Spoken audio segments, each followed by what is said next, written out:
Om Yam Brahma Varunendra Ruddhamarudhastunnandu Divyaistavaihi Vedai Sangapada Panishadaihi Gayanti Yam Samagaha Dhyanavasthita Tadgatena Manasa Pashyindiyam Yogino Yasyandam Navidussura Suraganaha Devaya Tasmai Namaha Om Sudhismritipurananam Alayam Karunalayam Namami Bhagavad Padam Shankaram Loka Shankaram. So we are continuing the discussion on the Gita Bhashyam, the Bhashya. Abhyudayartha abhi yat pravati lakshano dharmo varnasramancha uddishya vihitaha Sadevadisthana prapti hetuhu apisan Ishwararpana buddhya anushtheyamanaha sattva-shuddhaye bhavati phalabhisanti varjitaha. Shuddha sattvasya cha jnananishthā yogyata prapti dvarena jnanotpatti hetutvena cha nisrayasa hetutvam api pratipadyate. So Bhashyagara gives a brief outline of the whole philosophy of human endeavor in spiritual life and also in secular life. All of us have to work. We have to work with our mind, with our intellect, with our emotions. No one can keep quiet physically and mentally at the same time. So Lord Krishna himself says in the 3rd chapter, Nahi kashikshanamabi jatu tishtati akarma krita. We cannot keep quiet even for a split second, physically and mentally. Somehow, our natural tendency is to act, to do something for our sustenance. But is it enough just to work hard with a lot of efficiency, with a lot of professionalism, and attain a great success in material life? Bhashyagara is bringing out a unique paradigm of human endeavor, something that helps us to look beyond the cult of efficiency, beyond the paradigm of success and utilitarian success, something that transcends what we normally understand, happiness in material life. Even if we work very hard, even if we succeed a lot, making a lot of money, wealth, having a good position, a good profession, still very often when we evolve to some higher level, every noble person will think, well, is there something beyond efficiency? Is there something beyond success? Am I just a being that takes birth one day in the past, lives maybe for 100 years if you are lucky, and coming to an end when the body is pushed through the tube? If life nothing but a journey, beginning with birth and ending with death as a piece of stone in the cemetery? Vedanta tells us that death is not the end of a journey, of our life journey. Death is not a full stop. Death is only a comma or a semicolon. So long as we do not realize our true nature, so long as we do not realize the fact that we are an immanent or pervading spiritual reality, so long as we do not realize our Atmanhood, the fact that we are Brahman, so long as we do not realize this truth, we have to continue moving through this rotating wheel of karma. It's called karma chakram. Birth, life, death and rebirth. In the process, people may succeed in material life. Some people do not succeed. So, grief and sorrow on the one hand, happiness and joy on the other. But so long as we do not realize our true nature, happiness at the empirical level, happiness that we feel when we achieve something at the material level, is only a temporary experience. It is in fact only the absence of unhappiness. Happiness at the empirical level is only the absence of unhappiness. What makes us happy may be lost tomorrow, then we become unhappy. So Lord Krishna says, we become truly happy only when we transcend the equation of happiness and unhappiness as these words are understood at the material level. For that, we must be able to detach ourselves from the result of what we are doing. We should do our best mentally and physically, but so long as we are bound to what we do and its result, then we experience anxiety at the time of doing work and depression and disappointment if the results are not up to the expectation, or we may become jubilant when the results are beyond expectation. But we do not always succeed. It's not possible for one to continue succeeding all the time. So we must look beyond success and failure.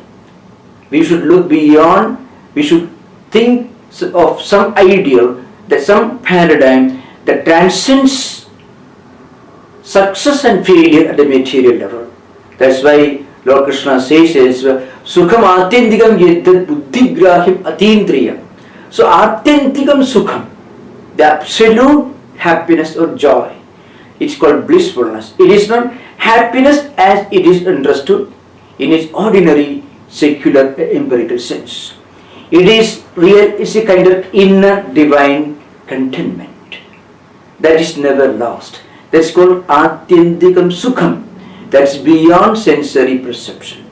This Sukham we will be able to achieve only when we detach ourselves from our obsessive attachment to the results of whatever undertaking, whatever work we are doing. So that's the first stage in spiritual life, the practice of detached action. Action or duty, performs a responsibility without obsessive attachment to the results. That helps us to purify our mind, and gradually from action we evolve to the next stage, action with contemplation, action with detachment. It is called Nishkama Karma or Karma Nishtha. So from action with desire we evolve, we progress to the next stage, that is action without desire, action with total detachment towards the results of what we are doing. It doesn't mean negligence, indifference, or a never care attitude towards our duties and responsibilities. Lord Krishna will make this point clear. Saktaha karmani avidvamso yatha kurvanti bharata kuryat vidwan tatha asaktaha chikishuhu lokasangraham. Those who work hard with a definite goal, with full attachment, they may show a lot of professionalism, lot of efficiency, a lot of success orientation. But in the process, they may also face a lot of problems that are inevitable for every action. Anxiety, neurosis, depression, disappointments if we do not succeed. And of course, sometimes we become overjoyed when we succeed. So, Lord Krishna says, yogi is one who, or yogi or vidwan is one who work hard with the same efficiency, with the same professionalism, with the same enthusiasm and zeal as an ordinary person who is attached. A yogi is one who has all this efficiency of an average person living this world who is working hard for success. So far as efficiency is concerned, a yogi is equally efficient. He has got the same enthusiasm and efficiency and zeal, but he is not attached. So Kuryan Vidwan Tatha Asaktaha. Vidwan, a yogi, a person who has learned the art of working hard, doing one's duty with full enthusiasm, but with a sense of total detachment. That person enjoys peace and happiness while doing work, and also he enjoys peace and happiness and tranquility even if he do not succeed, even if he doesn't succeed. Such people may not always succeed, but if he succeeds, he is happy, but his happiness is not like the happiness of a person who works with a lot of attachment. So the person who works with a lot of efficiency and professionalism but full attachment may run the risk of facing depression and disappointment if he does not succeed. On the other hand, a yogi who works with the same efficiency, with the same professionalism, with the same enthusiasm and zeal may succeed, and if he doesn't succeed, he won't be shattered. His failure will not have a devastating impact on his mind and life.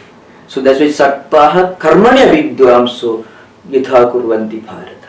Person with full attachment, Saktaha. He works with a lot of efficiency, but then he's a slave of his attachment to the results of his actions. So, Kurya Vidwan Tatha Asakta. Vidwan, a yogi who knows the secret of Nishkama Karma, he also works with the same degree of efficiency and professionalism, but he is not affected by the results of his actions. So, from action with desire to action without desire, without attachment. And then at the next stage, through this practice of constant Nishkama Karma, our mind, our Chittam becomes pure. It's called Sattva Shuddhi or Chitta Shuddhi. When the Chittam attains purity, then what happens? We become fit for the highest spiritual realization. So, Nishkama Karma, then Chitta Shuddhi, then Jnana Prapti and Moksha. This is the path according to Vedanta. First, we must give up all laziness and lethargy and do our duty. If we cannot do our duty without desire, then it's better to do our duty with desire than doing nothing, than running away from one's own obligations and responsibilities. It's always better to do our duty with full desire than running away from our duties and responsibilities. That's why Lord Krishna at the very beginning of the second chapter does not preach the highest level of Karma Yoga. He said, Bhaya, Renat, Uberadam, Mamsindetva, Makaradha, Yesham Chattam, Bhumadu, Bhutva, Yasisiladhavam, Akirtim Chapi Budhani, Kadayishanditi, Avyam, Sambhavidasya Chakirtihi, Maranat Adirichiti. If you run away from your duties and responsibilities, then what happens? Your enemies and also your friends will ridicule you. You become small in their eyes. So it's better to do one's duty with desire than running away from our duties and responsibilities. But there is a higher level. What is that higher level? To do our duties and responsibilities with all efficiency, without desire, without attachment. That's a higher level. And that will take us to the perfection of Nishkama Karma. And once we are established in Nishkama Karma, then Chitta Shuddhi is not far away. And Chitta Shuddhi will automatically make us fit for the highest Jnana Prapti and Moksha and Israyasa. This is what Shankaracharya is speaking about. In fact, he is presenting before us a unique paradigm of human life and human endeavor.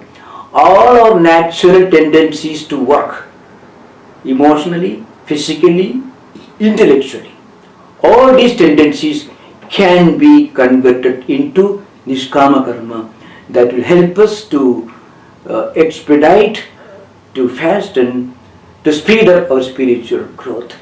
So he says, Abhyudayartha api ya pravritti lakshano dharmo varnasamancha uddishya viktaha. So devadisthana prapti hetuhu. So all these ordinary secular duties and responsibilities which may help us to achieve Abhyudaya, material prosperity. If we do that, if we do those duties and rituals properly, it may make us fit for some higher celestial achievement. We may be able to go to Swargaloka, Indraloka, Chandraloka, different celestial regions. So traditionally in our Mimamsa culture, people practice the Sapta Havir Yajna. They perform Agnihotra, Vajapeya, Ashwamedha, Somayaga, Atiratra, Aptoyama. A number of Vedic rituals are performed. Used to be performed in those days when Shankaracharya wrote his commentary. Those karmas, those rituals were designed to take the doer, the ritualist, to some higher celestial regions, going to Swarga, enjoying the results of the punyas accumulated through this practice of these yajnas and yagas. Yajna can have a higher meaning, yajno vai sreshtatamam karma. That is the definition given by Vajrasaneyi Samhita.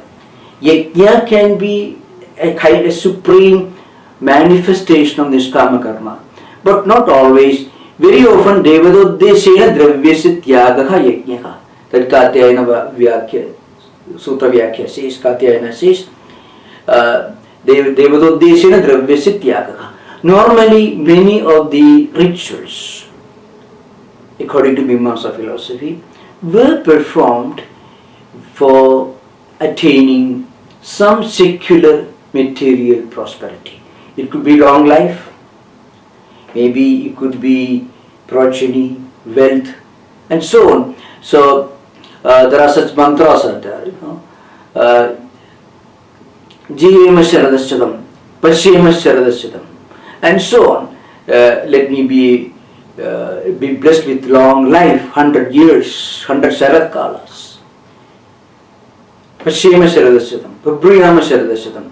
So these are all prayers which were uttered at the time of performing these rituals. These rituals may take us to some celestial regions, Swargaloka, Indraloka, Chandraloka, and so on, according to Mimamsa philosophy. But it is not a permanent situation. After some time, we have to come down to this earth and be born as a human being and go through this cycle of life, rituals, grief and enjoyment, suffering and enjoying, death and again rebirth. So this cycle continues. Shankaracharya says we must try to come out of this cycle. How do we do that? Sattva-shuddhi bhavati phalabhisandhi varjitaha. Ishwararpana buddhyanushthiyamanaha. The same rituals, if we perform as an offering to God, then what happens? It becomes a means, a path that takes us to Sattva Shuddhi or Chitta Shuddhi. And once we attain Chitta Shuddhi, then Jnana Prapti is not far away. And Jnana Prapti will automatically take us to Moksha. So Bhashyakara says, we must do all our duties and responsibilities as an offering to God. If we can do whatever we do as an offering to God, then this God idea will automatically follow whatever we are doing. It is called yoga. The spiritual idea is linked to whatever we do. Every thought becomes meditation. every act becomes an offering, and the whole world becomes an expression of the divine. Even the secular activities become spiritualized. It leads to spiritualization of our total life. Then what happens? That life in which all actions become an offering to God, all thoughts become a meditation, that life becomes completely spiritualized. Automatically, that kind of karma, nishkama anusthana will become jnanotpatti hetuhu. How? Jnananishta yogyata prapti dvarena. That kind of nishkama karma, where every action is performed as an offering to God. Ishvara prabuddhyanushthiyamanaka. Then what happens? It becomes jnananishta yogyata prapti dvarena jnanotpatti hetuhu. After attaining Chitta Shuddhi, it makes us fit for the highest realization, Jnanotpatti. And once Jnanotpatti, we realize the truth that we are the Atman, then the Shreyasa, Moksha is inevitable. So every action, every physical action can become a spiritual endeavor. Physical energy that we normally use in our day-to-day life through all kinds of actions, whether a person is working in the university, in a factory, in the office, or a teacher or a student, whatever may be our profession, whatever may be the situation in which we find ourselves, we can spiritualize our life. The secular merges with the spiritual. Every physical action which requires physical energy becomes a spiritual endeavor. So physical energy is converted into spiritual energy.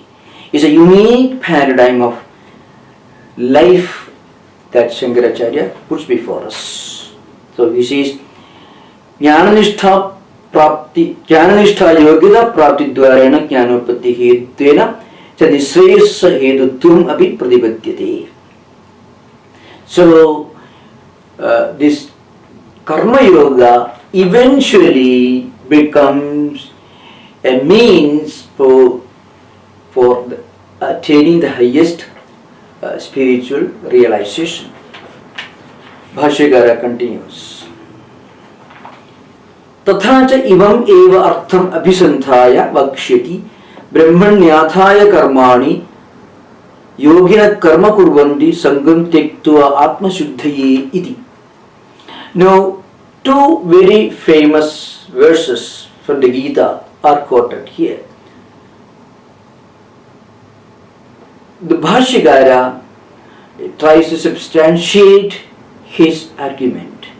The argument that every action, physical action, mental action, intellectual action, emotional action, idea, concept, all this can become an offering to God. When we detach ourselves from kartrutva and bhoktrutva, then it becomes an offering to God.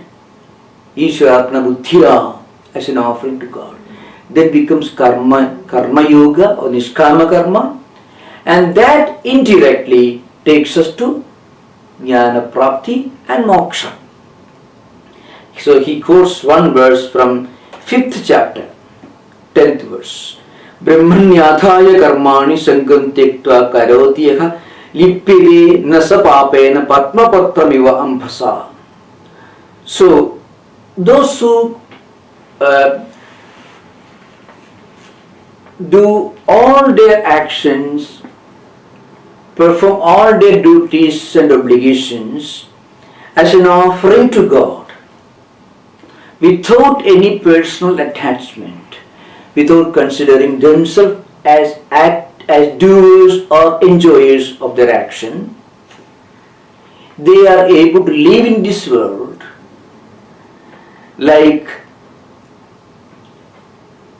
a lotus leaf. A lotus leaf may be in the middle of a lake, but it never gets wet.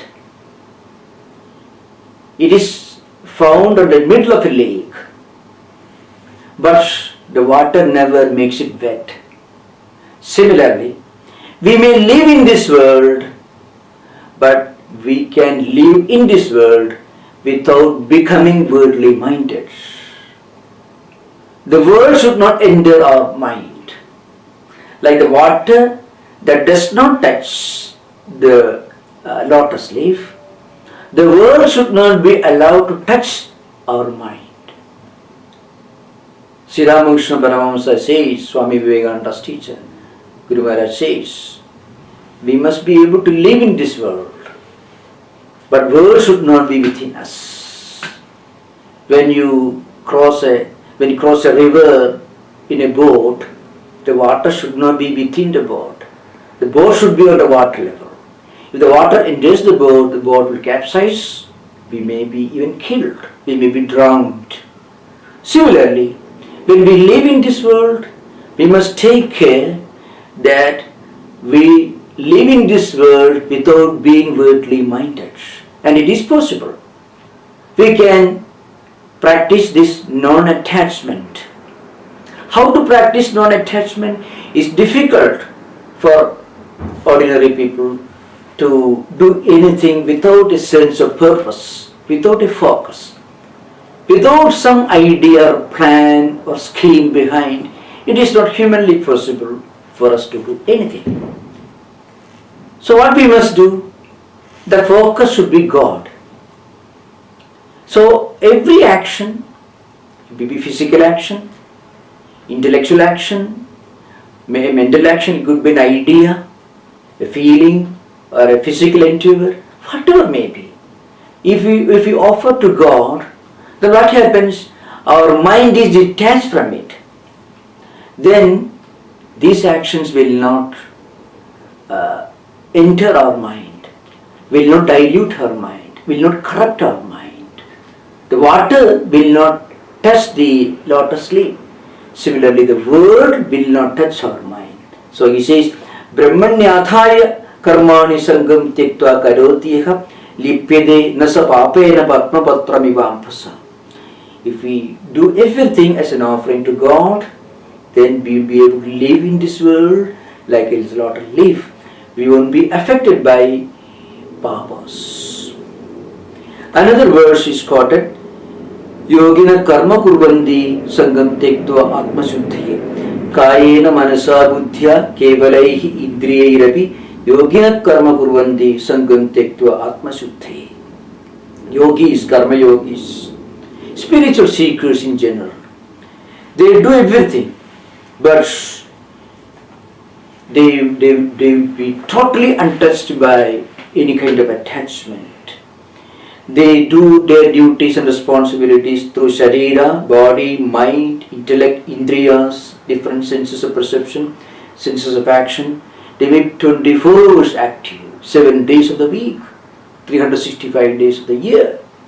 The great spiritual teachers of the world, Shankara and Vivekananda, Sri Ramakrishna, these are all grand examples.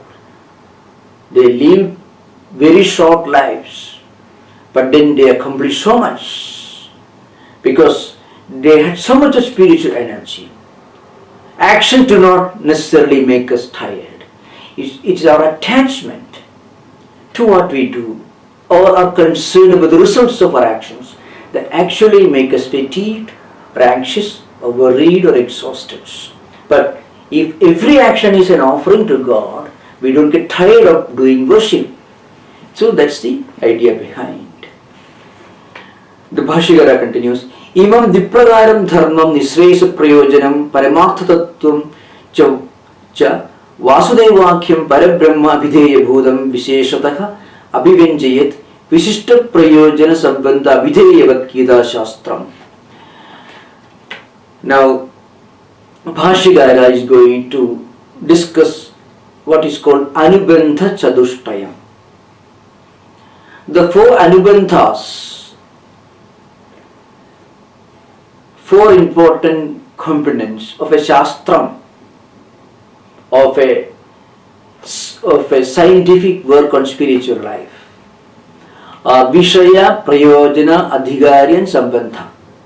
Subject matter, necessity for his study, competency of the student, and connection of the subject matter with the book that we are discussing.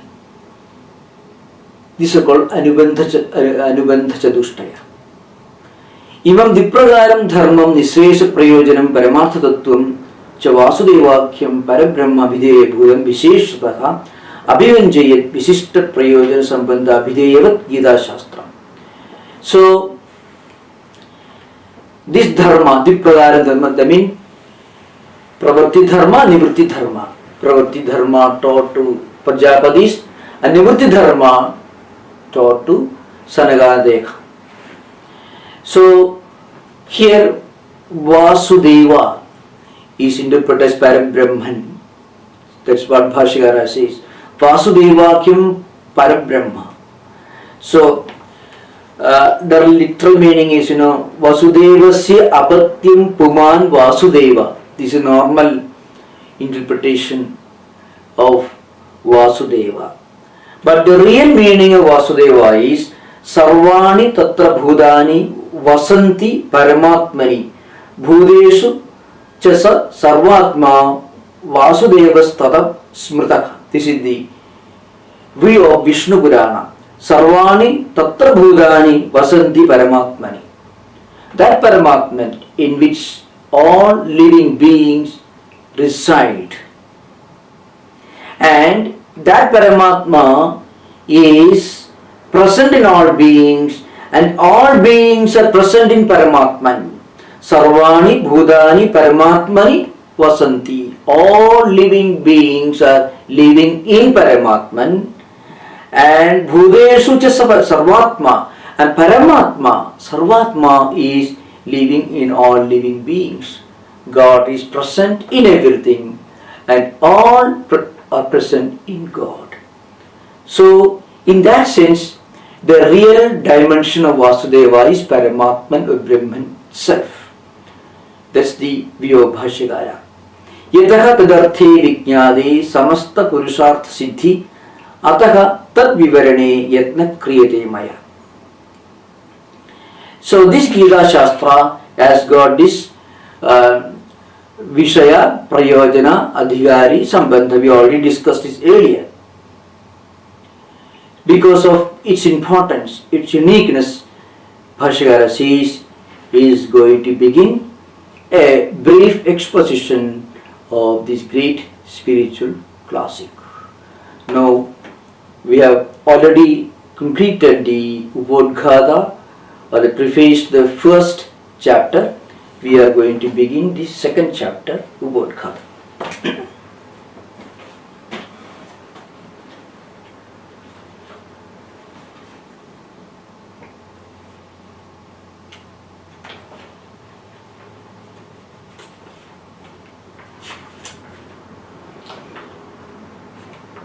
So, this is the Upodhghata for the second chapter. And Upodhghata has got a special meaning. When the author doesn't directly enter the main topic, but instead of that, keeping the main topic or subject at the back of the mind, he introduces another subject which is related to the main subject, and then gradually enters the main subject. Such a process, such a work is called Upodhghata. Directly coming to the main topic is called Pratipatana. So, here again the Upodhghata continues. Atraja drishtva pandavanigam ityarabhya na yotshe idi govinda muktva tushnim babhuvaha ityedadantaha praninam shokamohadi samsara bija bhuta doshobhava karana pradasyanarthatvena vyakheyo grantha. The Bhashyakara here is referring to the whole text of Bhagavad Gita from the second verse of the first chapter to the 9th verse of the second chapter. Drishtva Pandavanigam Vyudham Duryodhanastada, that's the second verse sloka of the first chapter up to Nayosha Idi Govindam Uktva Tushnim Babhuva. This is the 9th verse of the second chapter. So he has summarized the gist of the contents of these verses. That is the second verse, from the second verse of first chapter to 9th verse of the second chapter. He has condensed the whole gist, the essence of these verses in this single sentence. Ityedantah praninam shoka mohadi samsara bija bhuda doshodbhava karana prasanarthatena vyakheyo grantha. He says, this grantha bhaga, I mean these verses, give a detailed description of the fact that shoka and moha are the real ultimate cause of samsara, and shoka and moha are caused by avidya or ignorance of our true nature. This is how it is to be interpreted. And the Giri gives a little more elaborate description of what is shoka and what is moha. Sa eva samsarasya dukkhatmano bijabhudo doshaha tasyodbhava karanam tasyodbhave karanam ahankaro mahakara tathedu avidya. So Anandagiri says, sa eva samsarasya dukkhatmano bijabhudo doshaha. So what is the dosha? This shoka, moha, etc. And the reason for this shoka and moha is ahankara and mamakara. I am the doer and this is my action, these things are mine, my wealth, my house and so on. And this kind of ahankara and mamakara. And he says, shoka and moha are two different feelings. Shoko manasastavo, moho viveka abhavaha. So what is shoka? Shoka is a kind of inner mental grief. And moha is actually much more dangerous. Moha is of course caused by shoka. They go together. Moha is complete absence of a discerning mind, complete absence of wisdom. So Arjuna was immersed in the ocean of shoka and moha. Shoka, moha, mahodadho nimagnaya Arjunaya. That's what Bhashyakara says elsewhere. So in the preface, the first chapter, Bhashyakara made a few points very clear. First, he explained the beginning or the origin of the universe, Narayana Paro Vyakta, Andama Vyakta Sambhavam, etc. In the Mangalacharana sloka, which also Vishaya Nirdesha, the Bhashyakara explains the origin and evolution of the universe.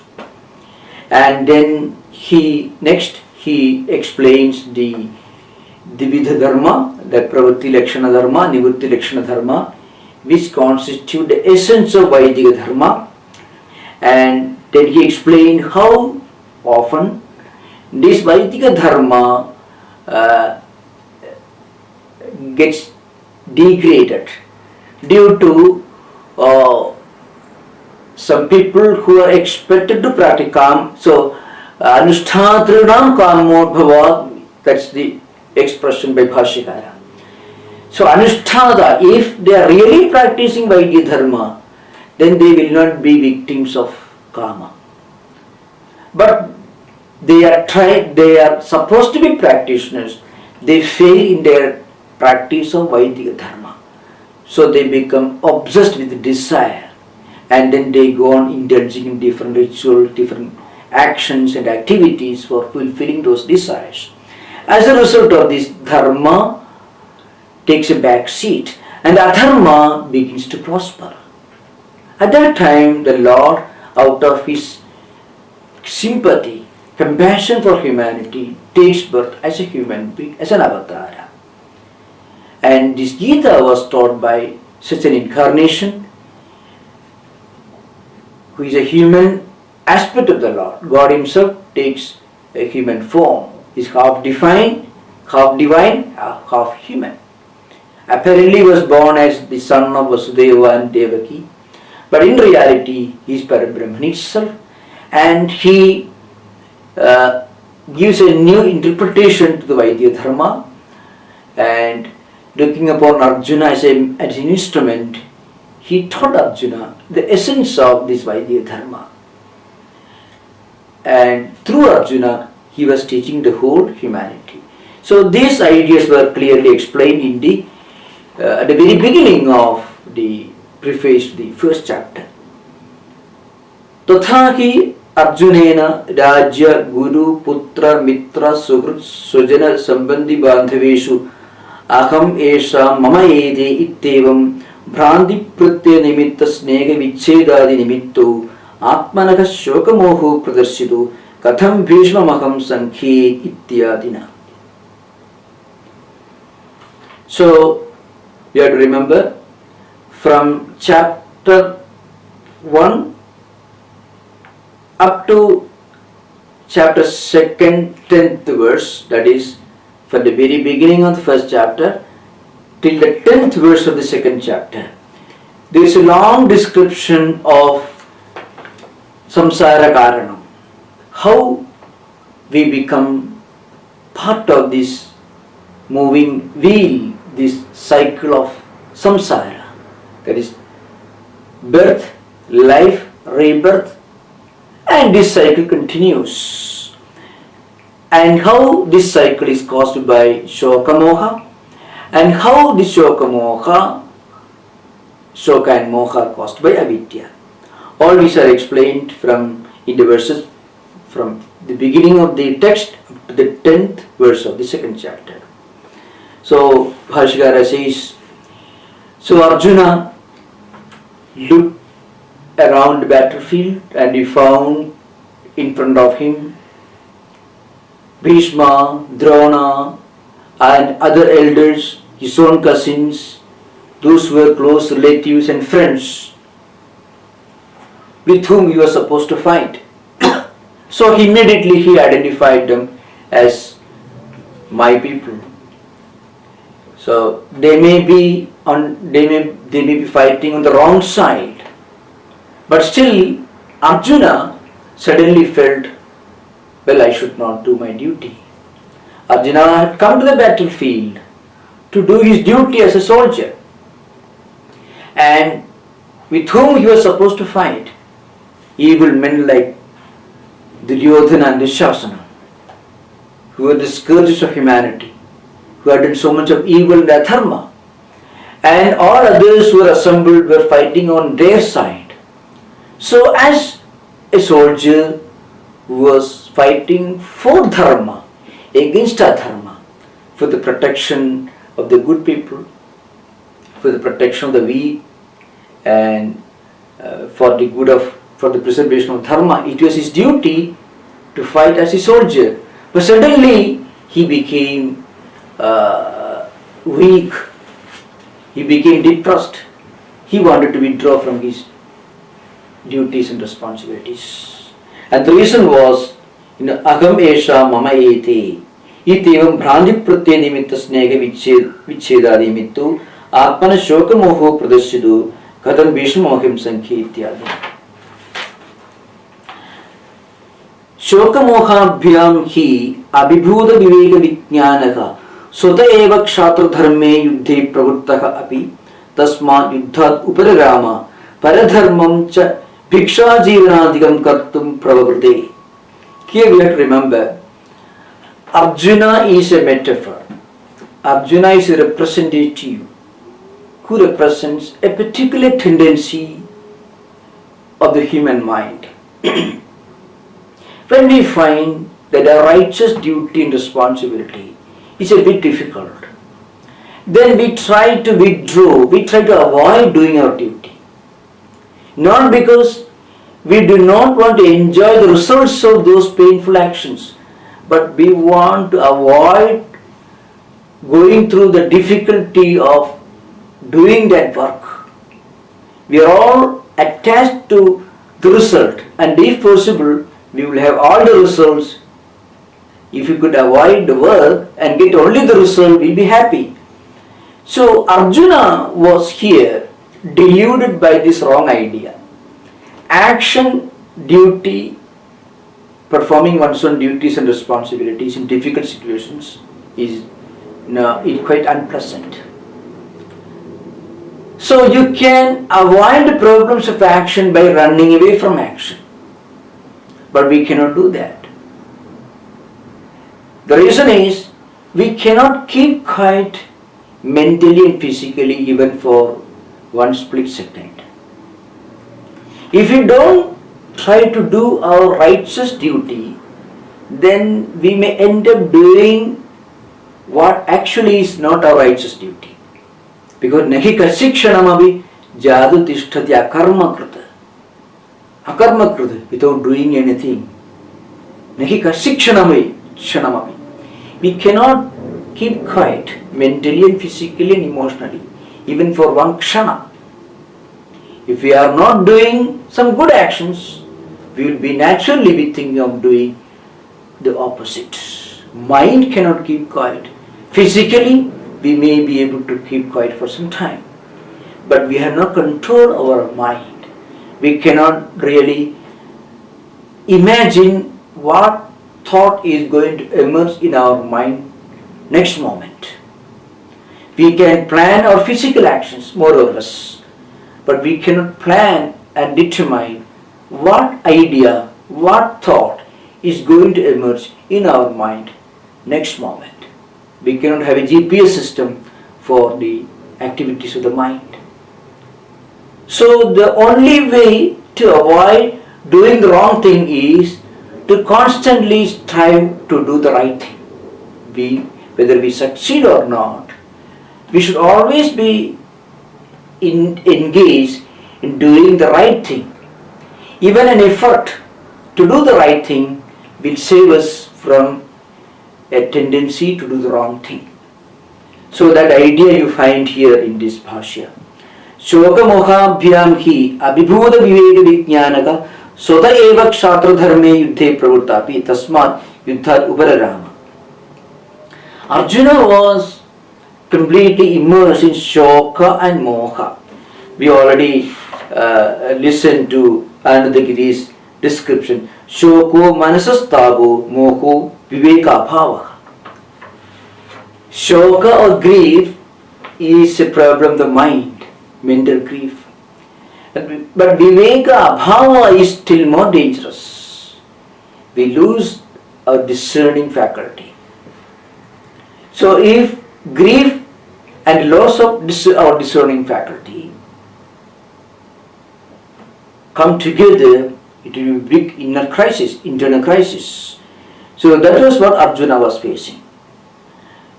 So Arjuna tried to run away from his righteous duties and responsibilities. But then he cannot keep quiet. So what he did? So he wanted to engage in work which is actually not his. If we do not do what is our appointed righteous duty and responsibility, then we will be naturally drawn towards doing the opposite.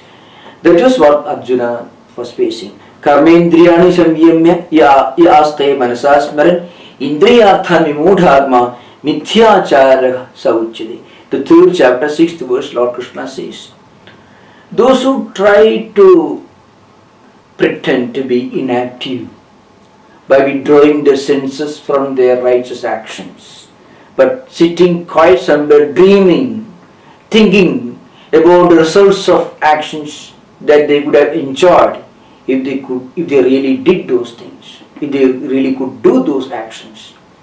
Such people are mithyachara, hypocrites. It is hypocrisy. The real yogi is one yastu indriyani manasa niyamya arabhati arjuna karmendri karma yogam asaktah savisishyate.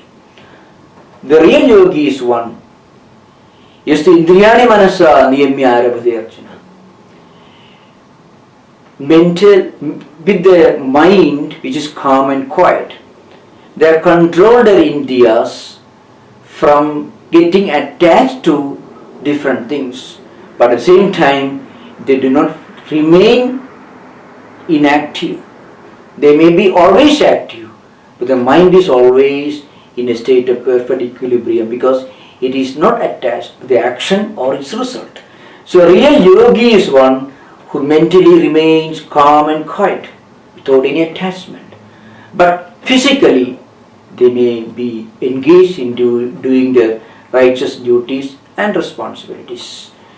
So if a person tries to run away from his righteous duties and responsibilities, his natural tendency to act will drag him into wrong actions, wrong thoughts and wrong ways of life. The danger is brought out here. Tathacha sarva praninam shoka mohadi doshavishtajedasam subhavata eva sudharma parityagaha pradishiddha seva cha syad. Bhashya says, there is a natural tendency for people who are immersed in this ocean of shoka and moha, as Arjuna was, to renounce, to avoid their righteous duties and responsibilities, and then automatically they'll be indulging in actions which really are not their duties, not responsibilities. So even if they are engaged in their actions, still they will be fully attached to the results of their actions. So dharme pravurtanam api tesham vangmanakayadinam pravurtihi bhalavishandi varjida eva sahankara bhavati. So those who are immersed in the ocean of shoka and moha will have a natural tendency to somehow avoid or run away from their rightful duties and responsibilities. Not only that, as a part of this phenomenon, they will also be drawn towards actions and activities which are harmful, which will take them away from their spiritual track. And even if they happen to be engaged in their duties, it will be always with a sense of pride. I am aham karta, aham bhokta. Bhalavishandi purvika eva sahankara bhavati. Most of the people who happen to be dragged into undesirable activities and tendencies are victims of this particular mental trap. Attraction for doing wrong things is always the result of indifference or negligence or unwillingness to do what is our real duty and responsibility. So the only path before us is to perform our swadharma. If we cannot perform our swadharma without attachment, well, at the beginning of our spiritual life, we have to shed our lethargy and laziness and start doing our work, swadharma, with desire. At a later stage, we will be able to continue our duties and responsibilities without desire, without attachment, with total detachment. That's how we graduate to higher and higher levels of spiritual life.